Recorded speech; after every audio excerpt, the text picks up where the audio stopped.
edition of the Mindset Game podcast, and I'm your host, James Roberts. I'm a two-time Paralympian, online training and nutrition coach, and owner of James Robert Fitness. You can find more of my content by going to my website, fitamputee.co.uk. But before we get started with today's show, first off, let me take this opportunity to welcome back the regular listeners. And if this is your first time listening to the show, I hope you enjoy this episode and decide to subscribe to the show.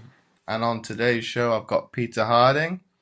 In 2012, Peter Harding had a brain injury. Before that, he played football from the age of 4 and made it to a high level by playing for Fulham's development centre. After his brain injury, he had to learn everything again, and he realised that he couldn't play football anymore. In 2012, the Paralympics also happened, and he saw disability football for the first time. At this point, he realised that disability sports weren't getting the recognition they deserve. As a result, he created Why Can't We? They are now setting up disability sport teams and events, as well as using social media to raise the awareness. Please use hashtag WCW and get involved in promoting disability so everyone knows about it. So welcome onto the show, Peter. Thank you. Hello. How are you? I'm not too bad, thank you. Yourself? Yeah, good, thank you. So before we delve into today's topic, Peter, can you talk to us obviously about your kind of upbringing, how you got into football in the first place? Yeah, so I was 4 years old, and my dad thought, well, you need to get active and start playing some football. So I was taken down to a local team to go and play some football, aged 4. And all my friends are down there who went to primary school or to nursery, sorry, at that time. So I went and played with them and thought, it's really good fun, and kept on getting taken down by my dad and mum as well. And then eventually, obviously growing up throughout the whole time, being supported by mum and dad to play sports and play football, I got reasonably good. And the coach was really supportive. I really enjoyed working under him, named a man called Ian Wheeler. And he had lots of hilarious ideas about how to change football for the best, and some of them involving using a smaller ball and using the bigger goals for people to score more goals and so on and so forth. And it was really good fun just to play football there. I met all my friends through football, and mum and dad really supported me throughout the whole thing, bringing me up and sort of teaching me how to be disciplined in sport and how to enjoy it as well as work at it as well. So I managed to get to Fulham's development team, and as you said earlier on, I had a brain injury in 2012, and I had to learn to walk, talk, eat, drink, everything again from scratch.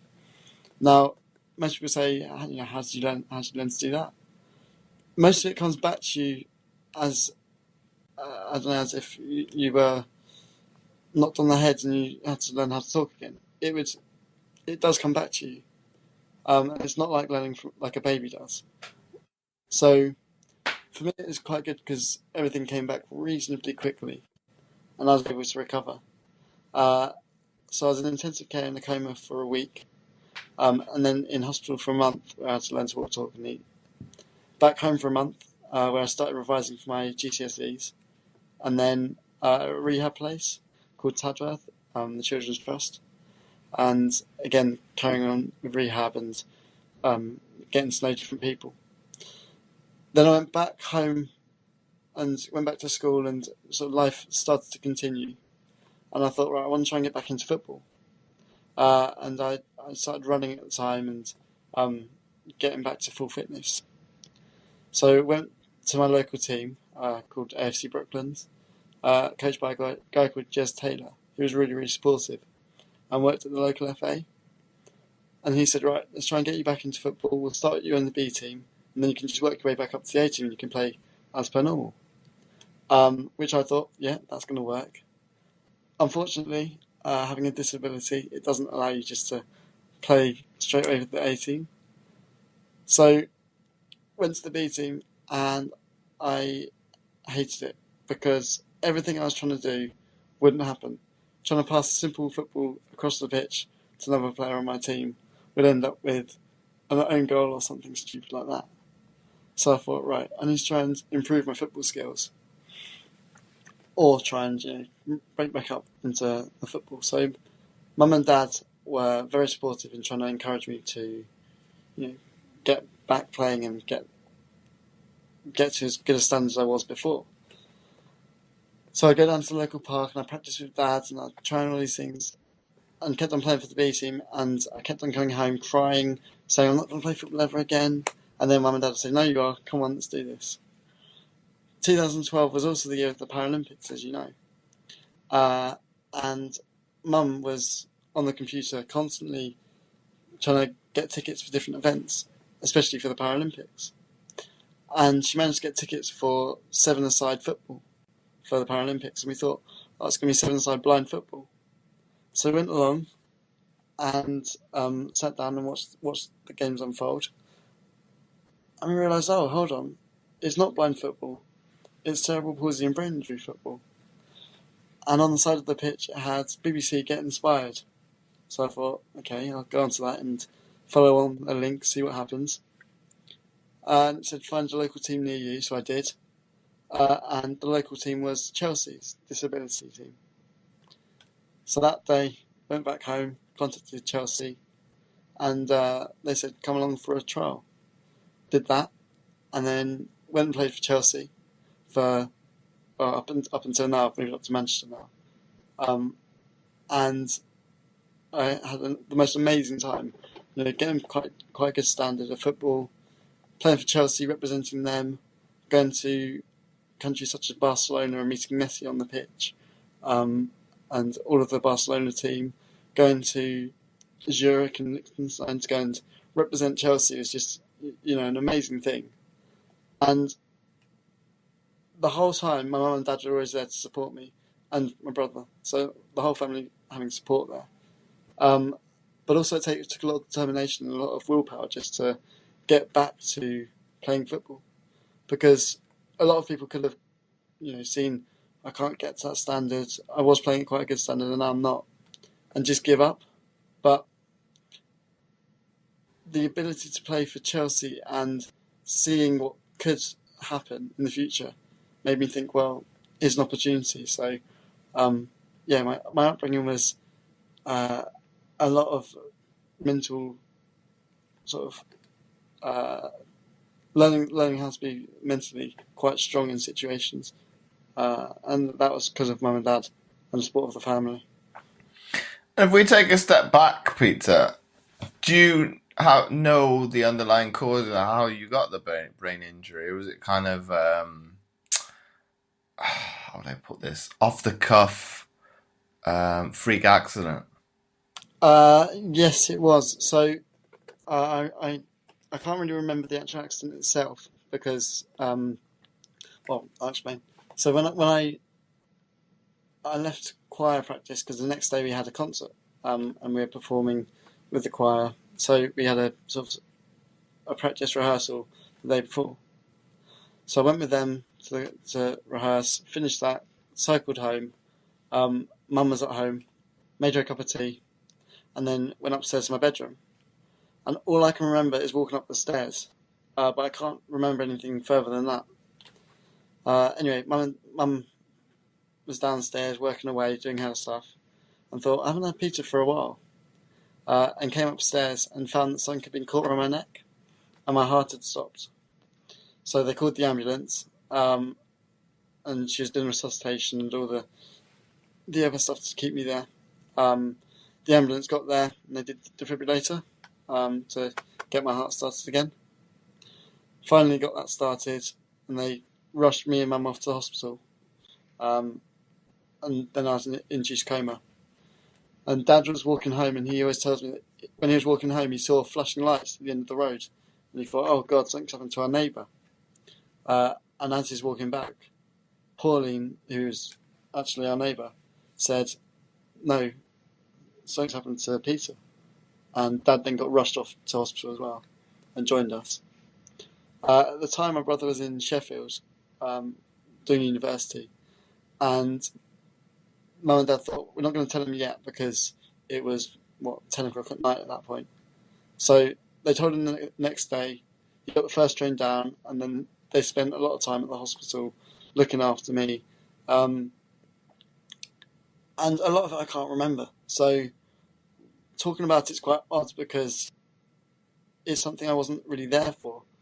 Although I was the whole time. Just not, physically I was there.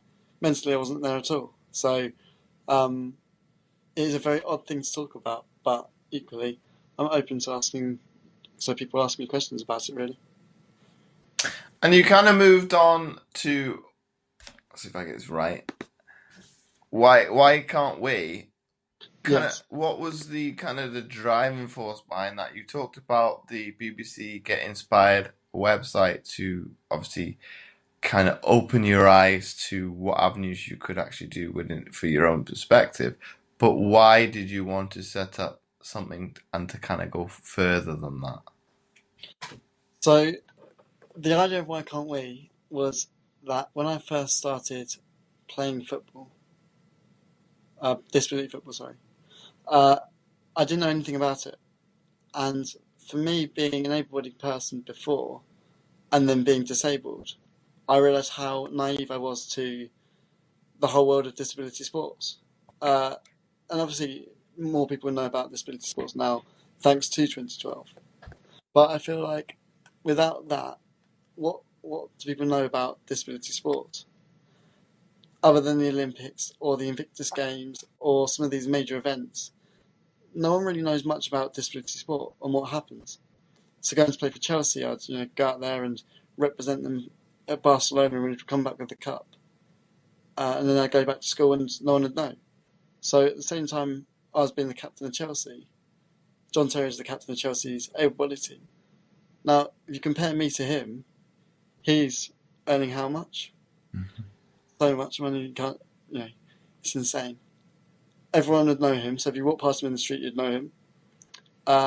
And just the recognition that he's sort of a top person in sport and that he's representing his country and his team and he's doing this incredible thing.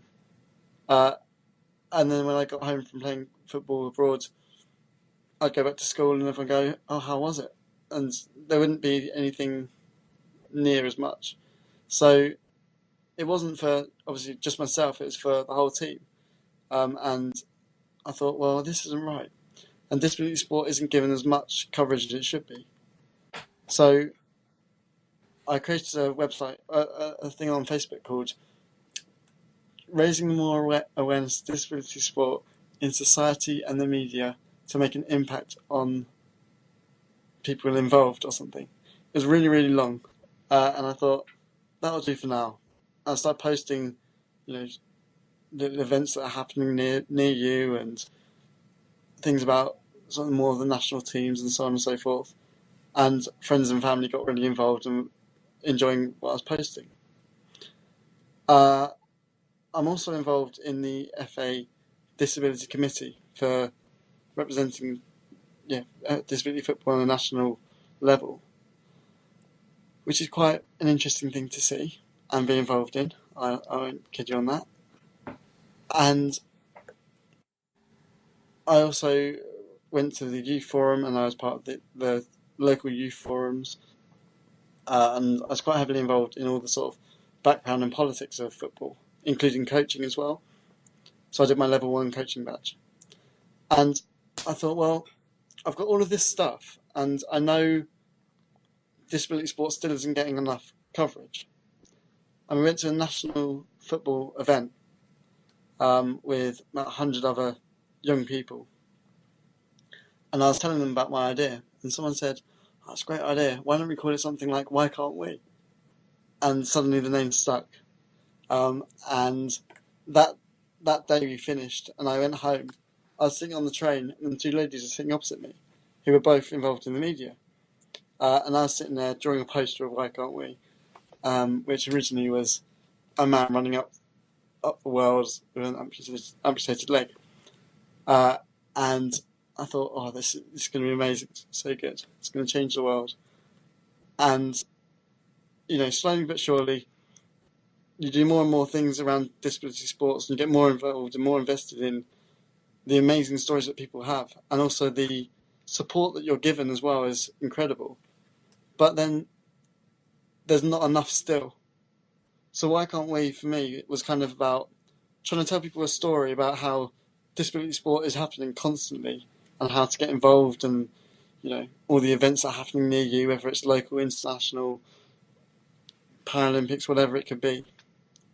So I was trying to get that story out there, but also I was trying to think about how can we get support for teams who aren't getting enough support. And recently, one of the big teams for me I'm supporting at the moment, so I did a triathlon last weekend to raise money for them, and it was for the England amputee football team. So they don't get any funding from the FA, but they are self-funding themselves to go out to Mexico for the World Cup. And they've got a 21-year-old manager called Owen Cole Jr., who's a fantastic guy, really interesting to talk to. He's very down to earth, and he knows exactly what he wants to do with the England team. And I was talking to him the other day, and he seems really passionate about it. And I thought, well, why aren't we funding this amazing team who could come back with the World Cup? So hence I did the triathlon, raised a bit of money, and he's very thankful for it now. But then also, as I said before, I'm involved in the BBC now, so I actually work for them, which is quite interesting. So you've gone from not being involved in disability sports at all to suddenly being involved in disability sports and working for the BBC, which is kind of the ideal combination to raise awareness. So my role here is a production management assistant, which is sort of looking after the talent, and it's quite like a glorified runner, if you like.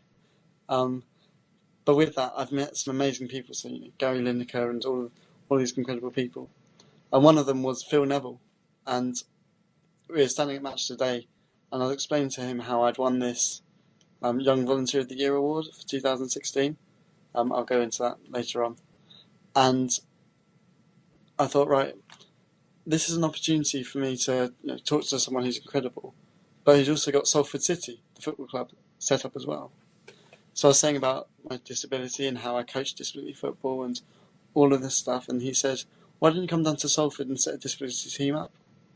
And as a result, I've got in touch with a guy called Andrew Gordon, and we're now working together to try and look at setting up a team for them. But whilst that's happening, I thought, well, why don't you get in touch with another team as well and try and set one up as well? Just a local team. So I've got another team called Bar Hill JFC, who I'm trying to set a team up for as well. So there's two teams I've managed to now sort of helping to set teams up for. And again, this is another opportunity where why can't we is about trying to get people involved and trying to encourage people to get active and see the world of disability sport on a level that you maybe wouldn't have if you didn't have a disability. But let me ask you this question now, Peter. It's maybe a little bit controversial with you working for the BBC. Do you think they don't go far enough in terms of, obviously, with the people within Britain listening to this, know that there is a section on the website that is very much dedicated to disability sport. Do you think that doesn't go far enough? It's a hard one because obviously there's so many different factors involved. Different people have to have different contracts here and different contracts there.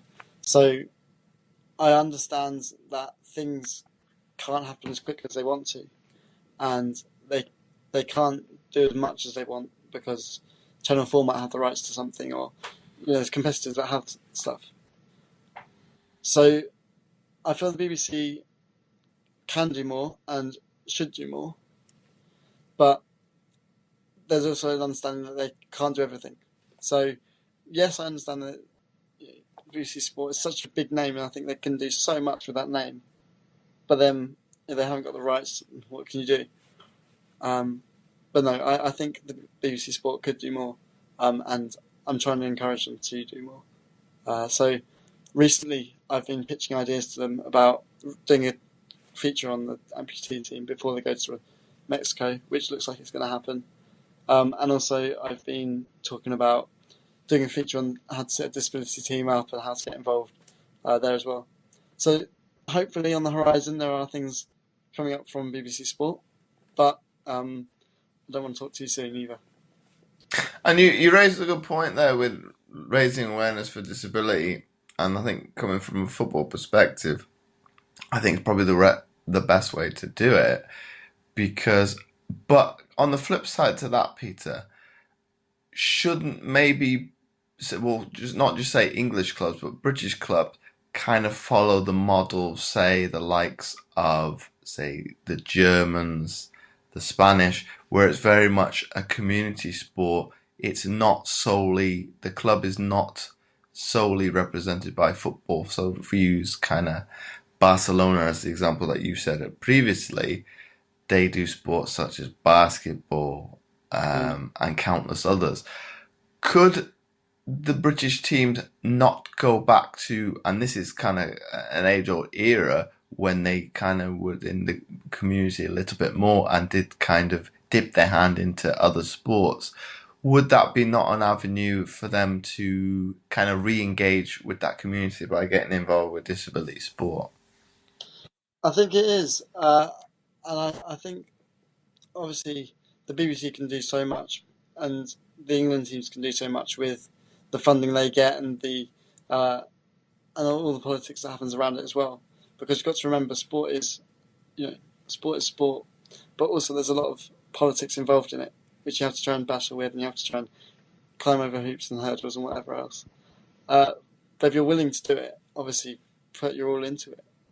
And if I don't know, say you've got a disability team where, or any team, you want to try and set up a new team, go and ask them. Even if it is a football team, go and ask them, can I set up a basketball team with you? Can I go and do this? Because a lot of the time people probably haven't got the understanding about how to do it or what to do. But if you do, and you feel like you feel confident enough to go forward and ask someone, can I set up a basketball team? Nine times out of 10, they'll say yes because they'll want to branch out and they'll want to expand their understanding as well. Uh, and with sport, we're always learning, we're always developing. And again, like I say, most people will say yes. So, England FA football team doing basketball, probably not so much. Maybe the players might do it as an outside thing, but maybe the football team wouldn't get aligned with, I don't know, the basketball team or the sitting volleyball team, just because their funding is under a different pot.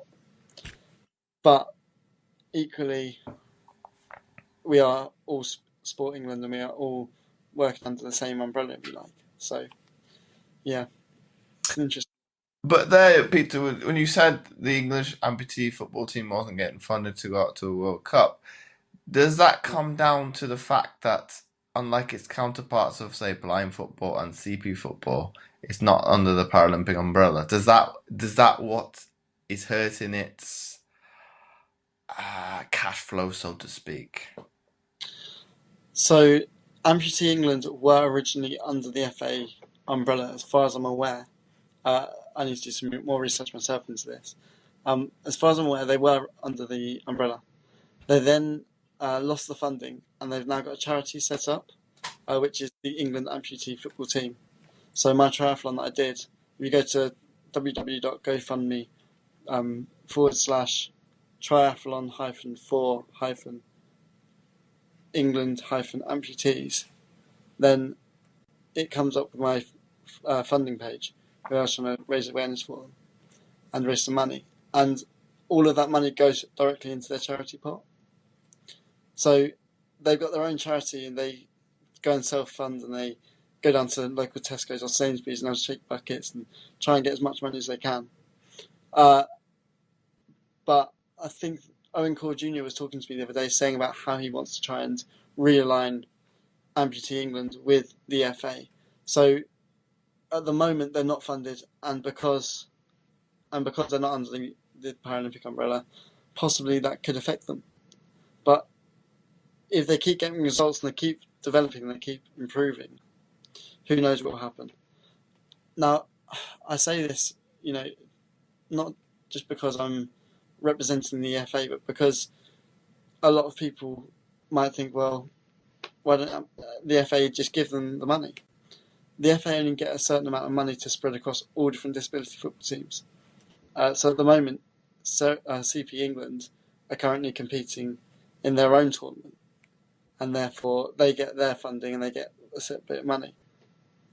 But the FA money can only go so far, and it can't stretch across all the teams all the time. So they have to try and work out where we're going to put money for which team and for how long, and how we're going to help them as much as we can with what we've got.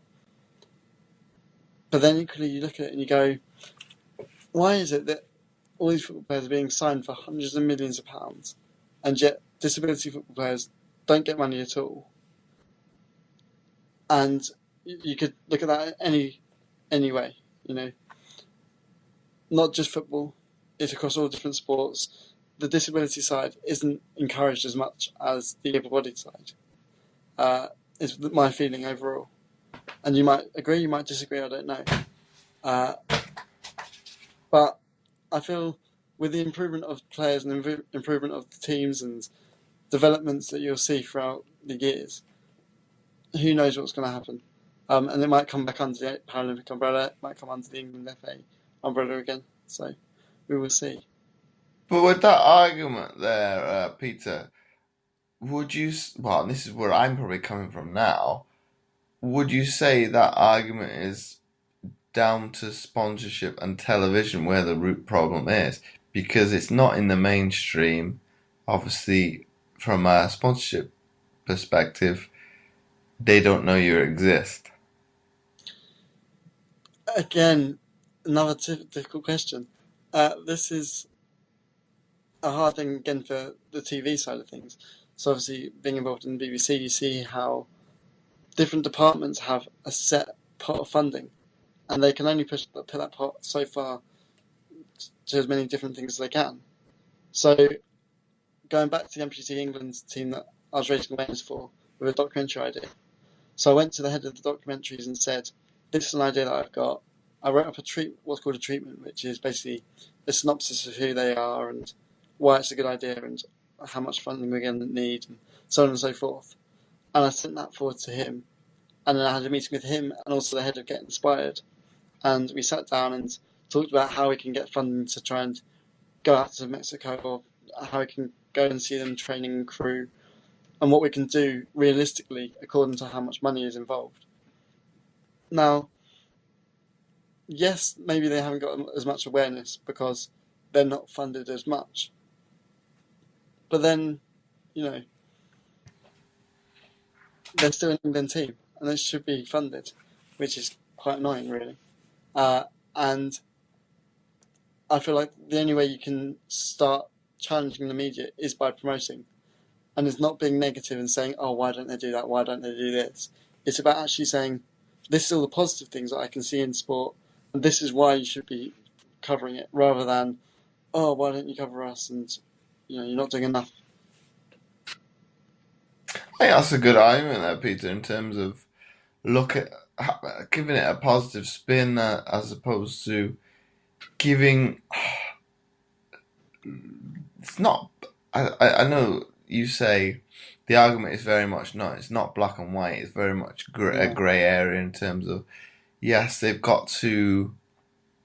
First of all, and I like a few guests in the past have mentioned, sport is the entertainment industry. If you can't entertain somebody, get their attention for,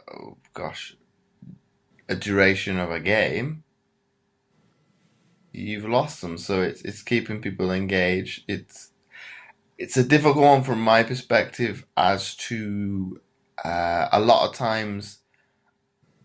The BBC don't do it as much. I think it's more so Channel 4, obviously because they have the rights for the Paralympics. They like to focus more on the person's story, and I don't know if you'd agree with this, more so than the actual sport. And I think from a competitive standpoint, and having my old head on now, I could care less about what the person's struggles had up trying to come through, and probably vice versa. You're all going to have your own story and your own adversity to overcome. At the end of the day, I think at that level, And I think maybe even at the grassroots and development stages of disability sport, because people have to overcome disability and they see it day in, day out, they kind of put that to the back burner and kind of look at each other as athletes. Whereas I think the mainstream probably forget that sometimes.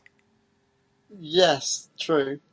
Uh, I understand what you're saying about how the stories, you want to know less about the stories, but also that entertainment side of things. Sometimes people want to know the stories because it's something that is, incredible. That's why disability sport to me is the best thing ever, because these people have overcome such amazing things. Everyone is so different.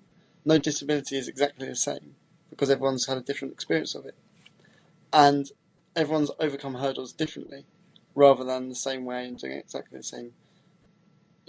My journey to getting into the BBC or to becoming a representative of the FA or whatever else is different to how you've got involved in sport yourself as well. And to me, that's the most important thing. These stories are very, very important. We don't want to lose that ever. But then equally, I agree with what you're saying about how the sport is still the main thing. And sometimes people do need to understand, actually, yes, these people have got amazing stories, and yes, they are incredible for what they do. But it is what they do is the most important thing. And if they're playing football to a high standard, or they're playing sitting volleyball, or they're playing whatever sport they're doing, to represent their country or to represent whoever they're representing, even if it's just a local team, they're still playing the sport, and the sport is what they're passionate about.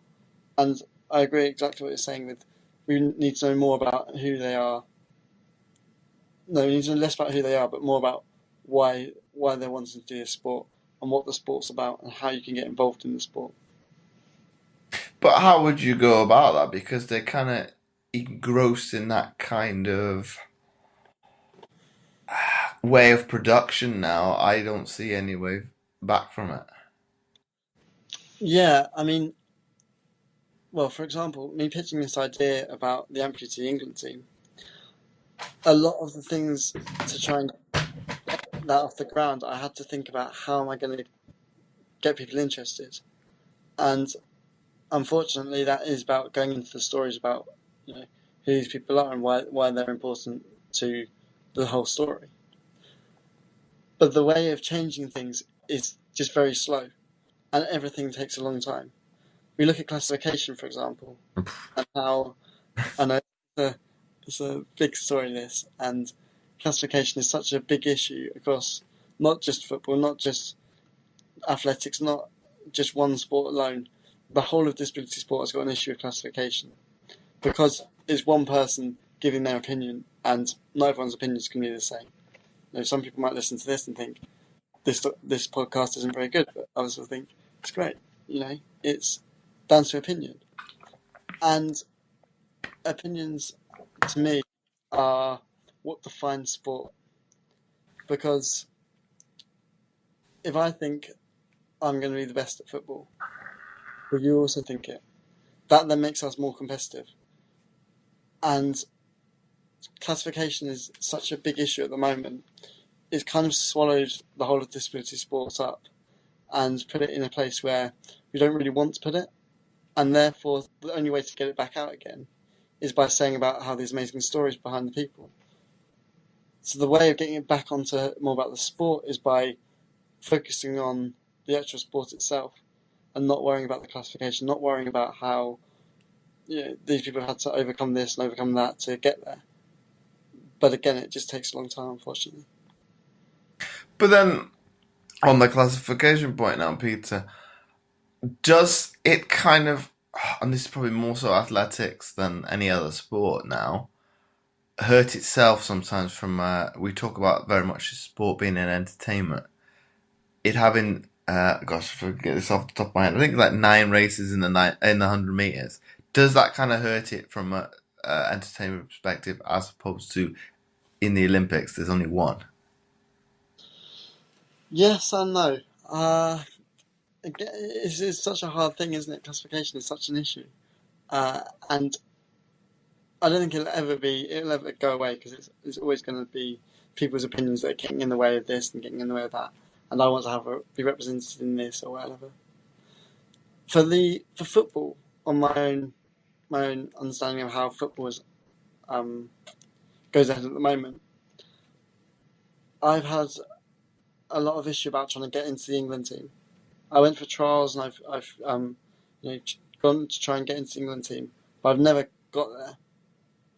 Now, the reason for that, to me, is quite frustrating, and I don't want to sound like I'm downgrading how amazing disability football is and how incredible these people are. But a lot of the time, what they try and do is they try and get the least disabled people in a more disabled category.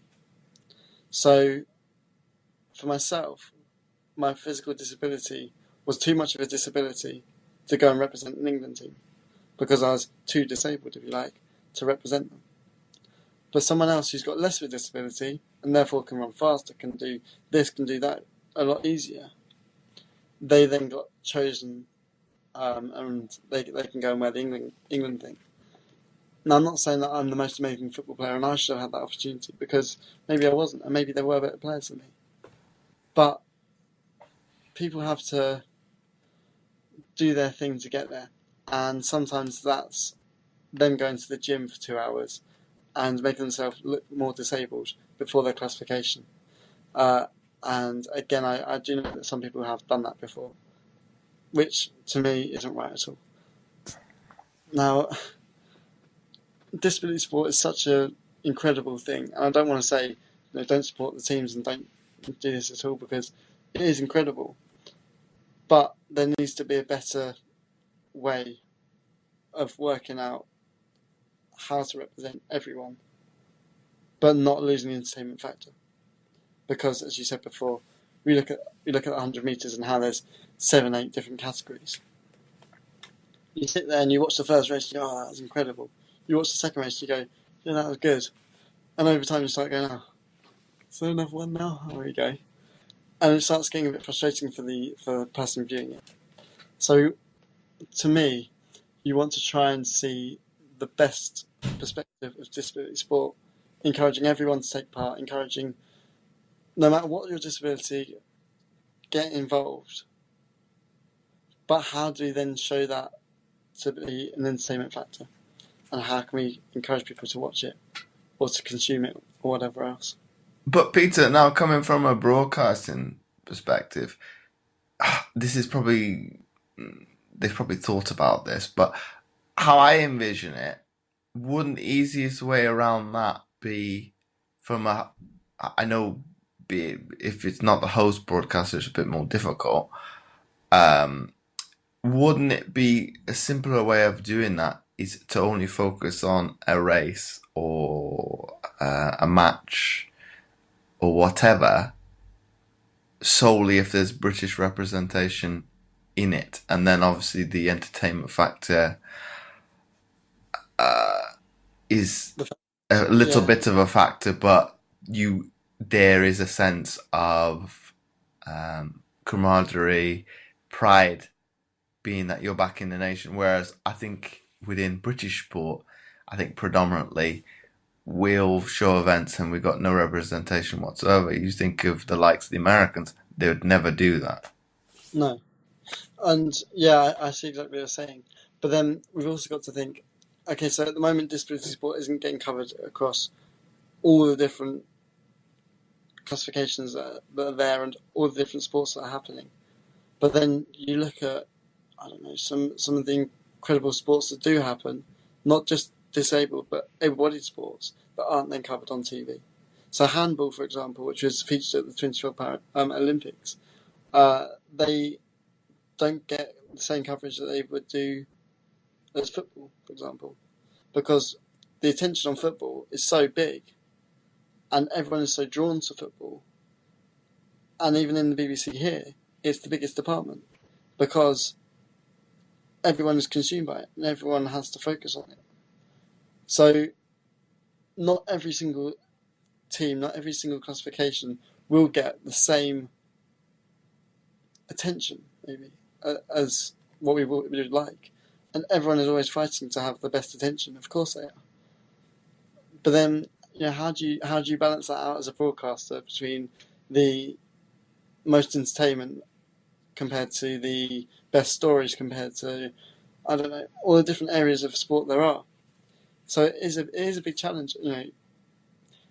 Okay, we might have some English representation, but are they going to win the medal, or are they going to achieve compared to, I don't know, for example, if you're watching Usain Bolt in a 100 meters race, say no British people get into the final, we're not going to feature it because it's Usain Bolt is running 100 meters.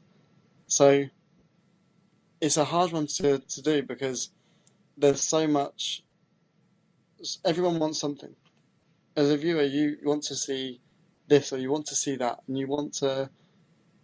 It goes back to that opinions thing again, where everyone has their own opinion of how to view the best thing or how to see the best thing they want to see, and it makes it quite hard for a broadcaster, but it makes it quite hard to for an athlete as well because they want to be seen, they want to be shown, and they want to be able to come back and feel like they're John Terry or they want to feel like they're this amazing person, and then they might not get the coverage, and it's a hard one. It's a very hard one. I think, in fairness, Peter, I think the BBC probably punches above its weight at times when it comes to Paralympic sport. I think I was asked this, it was a couple of years ago, I think it was by ITV. What is, how did they word it? Do you, do you feel that you get enough coverage within the mainstream? And I think I was like, well, I think it was relative to football and rugby and whatnot within this country. I think my answer was, in fairness, we kind of get a, what is it, 2 to 3 week window. Okay, in an idealistic world, yes, it would be nice to get more than that, but Sure. it's better than nothing. It's that's I think in all on some simple terms, it's kind of a pecking order. Football and rugby are at the top. Okay, money probably got them to it, but it's like we've said all along, it's that entertainment factor. But if sports are not put in to the forefront and shown to people, you're not expanding that audience. So if people don't know about it, they might not find that enjoyment factor. You didn't know about disability sport until you got injury. So I think I think you touched upon this on your website. It is probably an underlying social factor where I think, from my perspective, the upper echelons of, say, classification, you said that less impaired Yeah. are more socially acceptable, whereas the further you go down, people. I wouldn't say this is very much of nowadays, but you think of latter years, they want to hide them in obscurity. Yeah. Um, yeah. It's hard, and everyone involved in sports wants to have the recognition they deserve because they are athletes and they are doing this amazing thing. Whether you're able-bodied or disabled, you're incredible because you're competing at a high level or you're doing something that you love, whether it's just playing for your local team or whoever it is. And it's hard to make everyone happy all the time because some people are going to get upset. You choose who's going to go and represent your team in a country for the World Cup, for example. Now, lots of players are going to be left out there, and lots of people are going to feel upset. And lots of people who are fans of those players are then going to feel upset they're not picked. But then the next time they might get picked, and someone else is left unhappy. So you're never going to win. And unfortunately, as a broadcaster, you try and pick your moments, you try and choose the best things. And I agree that the BBC are doing really well. Channel 4 for disability sports they have quite a lot of rights and are doing a good job as well. But you always feel like, what else could you do with it? Could you go further? Could you, um, what could be the best thing we could do with disability sports? And again, that's down to the opinions of different people. Some people might say, I want to do this, some people want to do that. And it's a really hard one to decide, really. And now going forward, Peter, what do you kind of envision with Why Can't We? What do you want to kind of see the future for it as an entity? So at the moment, I have a sort of aims thing on my website. And at the moment, it just says that I want to try and raise awareness of disability sport using social media, which is true. And I'd like to, obviously gain more followers and try and get more people interested and so on and so forth. But then also, I'd like to start making an impact on disability sports. Now, I won a Young Volunteering Award for football. So after my brain injury, I started coaching football. And I coached a local team called Wongas. And I started helping out there and doing what I could and became the head coach of their under-16 team. Then one of the other coaches of AFC Wimbledon, a good friend of mine, said, do you want to come and help coach there as well? So I said, okay, yeah, I'll come and coach. And I ended up coaching their pan disability team and Down syndrome girls team. That was a great opportunity just to, experience people loving sport for sport and not worrying about becoming this amazing athlete or whatever else. Although, of course, you get your occasional people that go, I want to be Messi or I want to score the best goals. But that's sport for you, and you have to enjoy it while it happens. So I won this Young Volunteering Award because I coached over 200 hours of football, all voluntary, whilst doing a permanent job. Also representing disability on the FA Disability Committee, Kick It Out's youth forum called Aspire, on the local. I was the chairman of the local FA committee. I was doing lots and lots of stuff. I did talks for Active Surrey, some of the local schools as well. So I was doing a lot of stuff to try and raise the awareness of disability sports. And it did help a lot. And I was able to go to Wembley and receive this award at a Charity Shield match. Went onto the pitch, got presented with the award in front of all these fans, and Jeff Hurst gave me the thing, and it was amazing. It was incredible. And then I went back to Wongas, and McDonald's came and did a feature film on us with Jeff Hurst, Carl Walker, Casey Stoney, Jack Rutter, and Martin Keown. And it was probably the best day ever, really, because you meet all your heroes, and everyone was really happy, enjoying football for being football and all the support we were getting. So I feel like I've had my moment in the spotlight, and now it's my chance to give back to people and start saying, right, this is your chance now to go and achieve whatever you want to achieve, whether it's coaching sport, whether it's playing disability sport, whatever it is, getting involved in disability sport in some way. And you can be an able-bodied person, you can be disabled. There's a whole world out there in all different sports, not just football. I've talked a lot about football today. But there's so many sports out there, and so many people are passionate about their sport. I do a lot of triathlons. I've been involved in cycling. I did handball for a bit of the time. There's so many sports that you probably haven't even heard of.